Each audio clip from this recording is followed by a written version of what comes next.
In this video, we'll try to cover maximum detail of Muthoot Finance। लेकिन सबसे पहले इस स्लाइड को आप देखिए, जहां मार्केट या फिर मैक्सिमम सेक्टर की बात करें या फिर शेयर की बात करें, अपने टॉप के आसपास चल रही। ये जो शेयर है हमें अपने इंट्रिंसिक वैल्यू से नीचे मिल रहा है। ऐसा बहुत रेयर होता है, स्पेशली उसके बाद भी कोई शेयर अच्छा है फंडामेंटली। तो यहाँ आप देख सकते हो।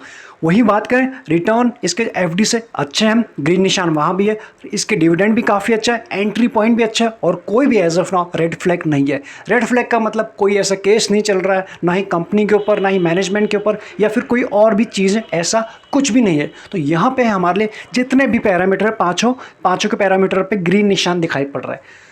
नेक्स्ट बात करते हैं इसके रिजल्ट कैसे रहे। रिजल्ट ही हमें बाकी सारी चीज़ें बता देंगी, क्या जो ये ग्रीन निशान हमने जस्ट देखे हैं ये सही है या फिर नहीं है।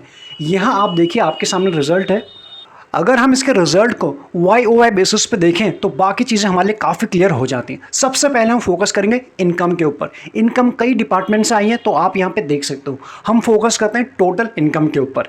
YoY बेसिस पे टोटल इनकम जो जंप हुई है 14% की, उसमें जंप हुई है, जिसे आप अच्छा कह सकते हो। अगर हम Q1 लास्ट ईयर की बात करें FY21 में, तब था 26,000 प्लस, और अभी कितना है जो इस Q1 में आया है 29 प्लस, तो ऑलमोस्ट 14% का जंप है। This is good for us.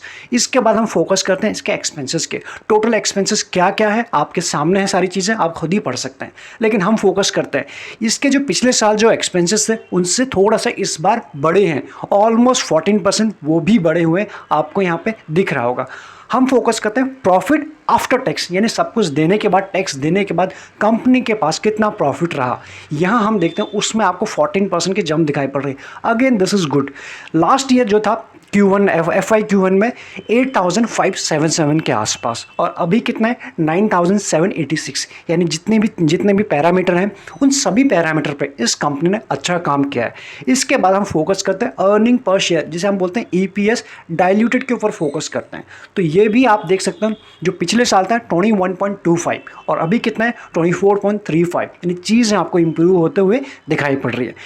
यानी कि यहाँ पे हमने क्या देखा, जितने भी नंबर अच्छे हैं, इसीलिए जो पिछली स्लाइड थी हमें सारे जितने पैरामीटर थे उस स्लाइड में सभी जगह ग्रीन निशान दिखाई पड़ रहा था।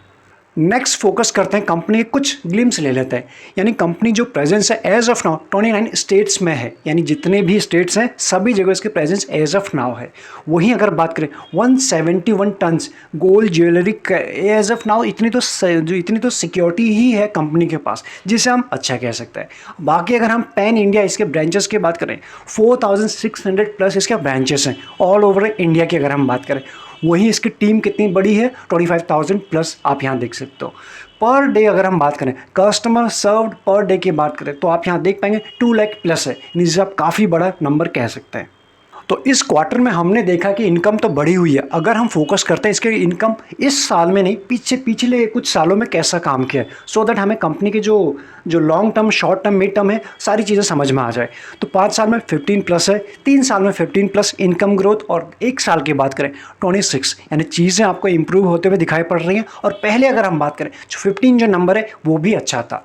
यहाँ पर हमारे एक पॉजिटिव बात है। प्रॉफिट कैसा रहा, प्रॉफिट आप देख सकते हो 35%, 36%, और इस साल की बात करें 53, एक शार्प जंप हमें दिखाई पड़ रहा है यहाँ से। This is good for us.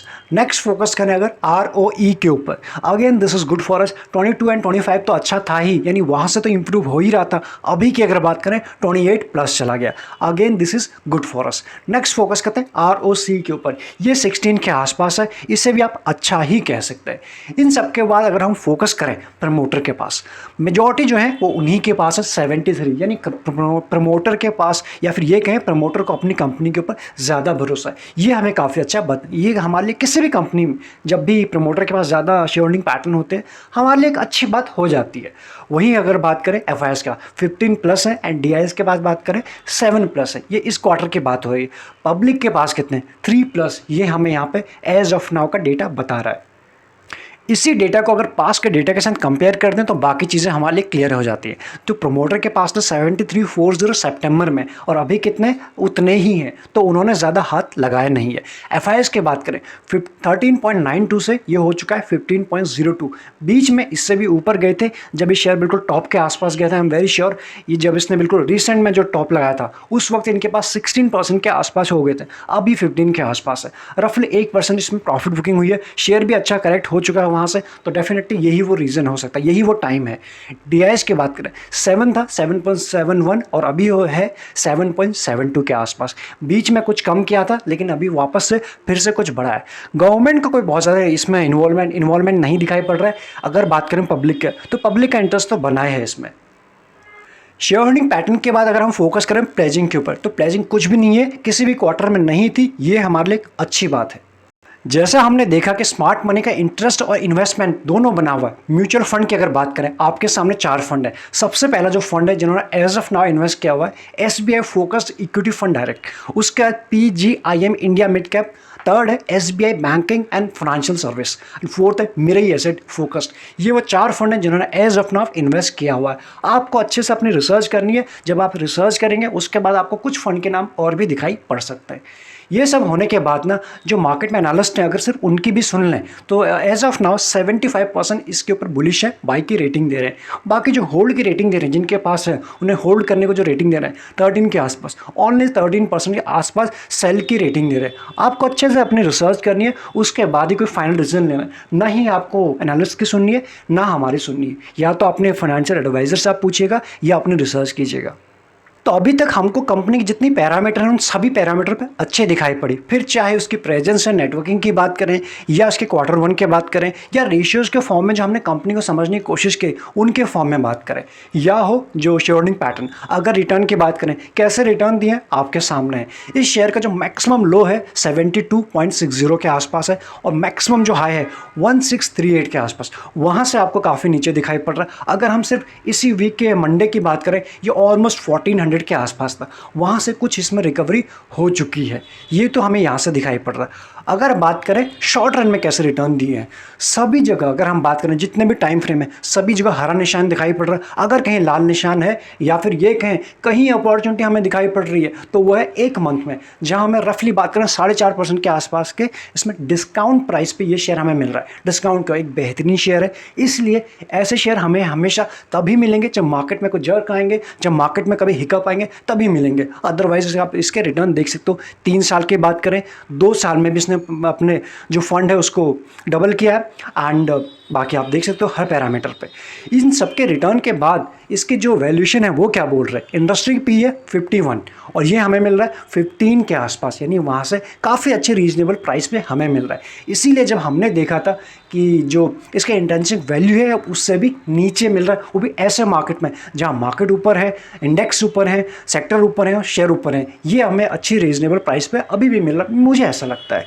EPS की अगर बात करें 96 के आसपास है, जिसे आप अच्छा कह सकते हो या फिर काफ़ी अच्छा कह सकते हो। ये सब होने के बाद इसकी मार्केट कैपिटल के ऊपर आप ध्यान दीजिए, इसे भी आप अच्छा कह सकते हो। और वहीं साथ ही में डिविडेंड यील्ड है, यानी कंपनी अच्छा डिविडेंड भी देती है। 1.35 तो कंपनी का डिविडेंड परसेंटेज है, इससे भी आप अच्छा कह सकते हो।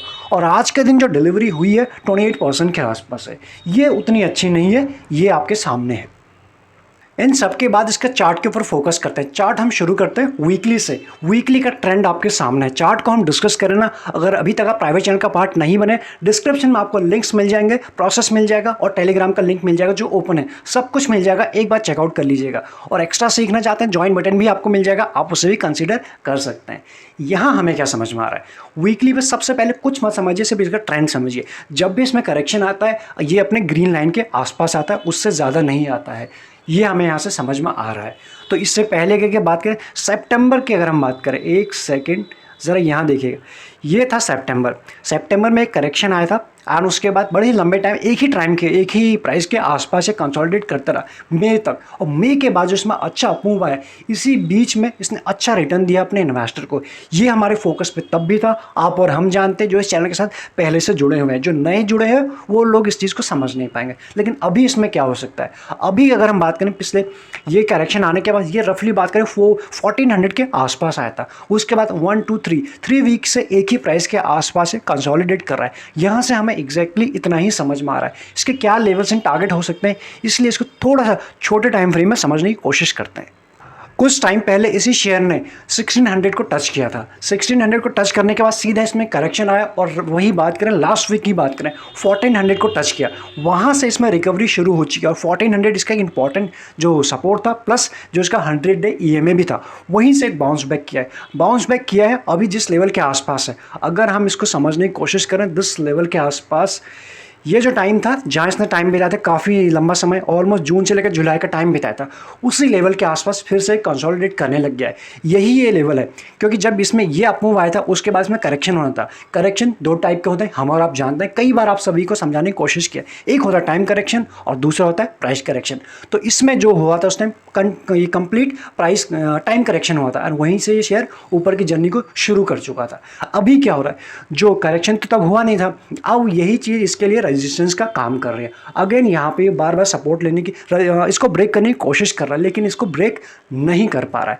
अब हमारे लिए दो चीज़ें हो सकती हैं, पहले मार्केट में क्या हो सकता है उसको समझ लेते हैं क्विकली, और फिर इसको समझते हैं कि क्या दो जो प्रॉबिलिटी यहाँ से दिखाई पड़ रही है। सबसे पहले अगर मार्केट में हिकअप आता है जिस लेवल के आसपास अभी है, अभी क्या है 1487 के आसपास, यानी कल के दिन ये 1500 के आसपास इसने टच किया था। मार्केट में हिकअप आया, अगर किसी गिरावट में वापस हमें मिल जाता है ये 1420 या फिर 1400 के आसपास, जहाँ ये कुछ दिन पहले था, जब भी आएगा रुकेगा नहीं, ये चीज़ आपको पहले बता देते हैं। बड़ा ही क्विक टाइम के लिए आएगा और उसके बाद वहाँ पे बाइंग आएगी, क्योंकि वहाँ पे एक बुलिश बुल बैठे हुए हैं, वहाँ पे एक बाइंग रेंज है। आप इस तरह से इसको समझ सकते हैं। ये तो रही जब मार्केट में करेक्शन आएगा और इसमें हिकअप आता है, ये लेवल उससे पहले भी कई इसके सपोर्ट हैं, जैसे कि हम बात करें 1450, 1420 और उसके बाद 1400, ये उसके 3 सपोर्ट है। ये तो रहे हिकअप की बात। अगर इन लेवल पर मिल जाता है सोचना नहीं है, अच्छी लेवल पर मिल जाएगा। अगर बात करें इसमें कुछ नहीं होता, जिस तरह में मोमेंटम शुरू हो चुका है, यहां से मोमेंटम इसमें बुलिश बनता हुआ दिखाई पड़ रहा है। ट्रेंड कब कंफर्म हो जाएगा, जैसे ही ये शेयर ये जो बॉक्स है, इस बॉक्स से ऊपर जाएगा, और बॉक्स क्या है अगेन 1500 का लेवल, जैसे इसके ऊपर ब्रेक करता है, इस ब्रेक करने के बाद सस्टेन होना शुरू करता है, आपको बड़े ही प्यार से यानी 1600 तक के लेवल दिखाई पड़ सकते हैं। इसलिए शेयर यहाँ से हमें लगता है कि प्राइम फोकस पे हमें होना चाहिए। कल के दिन इसने एक बार कोशिश किया था, 1500 से ऊपर गया है, जिस तरह से इसमें पैटर्न बनता हुआ दिखाई पड़ रहा है, लग रहा है कि नेक्स्ट वीक की अगर बात करें, कल देखते हैं किस हिसाब से इसमें काम होता है, अदरवाइज नेक्स्ट वीक इसमें शायद यहाँ से ये ब्रेक कर सकता है। प्राइम फोकस पे होना चाहिए। और बाकी नीचे के आप सपोर्ट तो जान ही चुके हैं। पहला सपोर्ट जो है 1450 के आसपास, और दूसरा जो सपोर्ट होगा, अगर स्ट्रॉन्ग सपोर्ट की बात करें 1400 के आसपास, बिल्कुल आसपास है, अच्छे लेवल पे मिल रहा, अच्छे शेयर है, नंबर्स अच्छे हैं, इसलिए इसमें पोटेंशियल भी अच्छा दिखाई पड़ रहा है।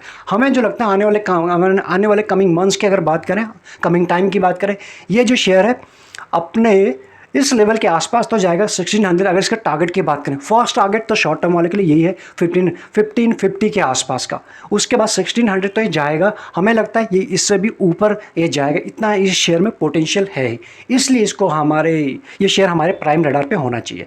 चलिए इस वीडियो में इतना ही। अगर इसके बाद भी आपकी कुछ क्वेरी रह गए आप हमें बता सकते हैं, अदरवाइज़ आप कुछ एक्स्ट्रा सीखने के लिए ज्वाइन बटन भी कंसीडर कर सकते हैं, आपको चैनल पे मिल जाएगा। बाकी सारी डिटेल तो आपको मिल ही जाएंगी डिस्क्रिप्शन में। अगर वीडियो ठीक लगता है तो सब्सक्राइब करिए, बिना नहीं जाएगा। Thank you so much.